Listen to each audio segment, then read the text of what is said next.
MG നഗറിൽ കുടിവെള്ള വിതരണവുമായി ബന്ധപ്പെട്ട് വർഷങ്ങൾക്ക് മുൻപ് നിർമ്മിച്ച കോൺക്രീറ്റ് ടാങ്കിന്റെ ശോചനീയാവസ്ഥ പരിഹരിക്കണമെന്ന ആവശ്യം. നിലവിൽ കാലപ്പഴക്കത്താൽ ഈ ടാങ്കിന്റെ വിവിധ ഭാഗങ്ങളിൽ ചോർച്ച രൂപം കൊണ്ടിട്ടുണ്ടെന്ന് പ്രദേശവാസികൾ പറയുന്നു. ടാങ്ക് നിറഞ്ഞൊഴുകുന്ന വെള്ളവും ചോർച്ച രൂപം കൊണ്ടെടുത്തുകൂടി ഒഴുകുന്ന വെള്ളവും പ്രദേശത്തെ കുടുംബങ്ങൾക്ക് വെല്ലുവിളിയാകുന്നുവെന്നാണ് പരാതി. കുടിവെള്ള വിതരണത്തിനായാണ് MG നഗറിൽ വർഷങ്ങൾക്ക് മുമ്പ് കോൺക്രീറ്റ് ടാങ്ക് സ്ഥാപിച്ചത്.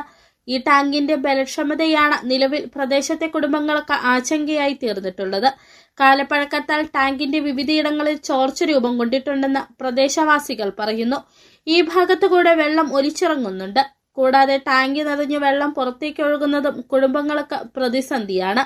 വെള്ളം സമീപത്തെ വീട്ടിലേക്ക് ഒഴുകിയെത്തുന്നതിനൊപ്പം തുടർച്ചയായി വെള്ളം ഒഴുകിയാൽ മണ്ണിടിയുന്നതിനും കാരണമാകുമെന്ന ആശങ്ക കുടുംബങ്ങൾ പങ്കുവച്ചു.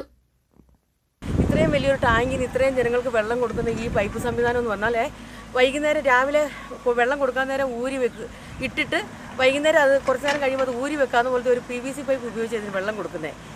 ഒരു പശു തൊട്ടുവോ ഒരു മനുഷ്യൻ ചവിട്ടുവോ ചെയ്താൽ അത് ഫുള്ളായിട്ട് അപ്പോൾ തന്നെ പൊട്ടിപ്പോകുന്ന ഒരു രീതിയിലാണ് ഇത് കിടക്കുന്നത്. നിരവധി കുടുംബങ്ങൾ താമസിക്കുന്ന പ്രദേശമാണ് MG നഗർ. ടാങ്കുമായി ബന്ധപ്പെട്ട് എന്തെങ്കിലും അപകടം സംഭവിച്ചാൽ അത് വലിയ ദുരന്തത്തിന് ഇടവരുത്തും. വർഷങ്ങൾക്ക് മുമ്പ് നിർമ്മിച്ച കോൺക്രീറ്റ് ടാങ്കിന്റെ ശോചനീയാവസ്ഥ പരിഹരിക്കണമെന്ന ആവശ്യം കുടുംബങ്ങൾ മുമ്പോട്ട് വയ്ക്കുന്നു. City vision, Munnar.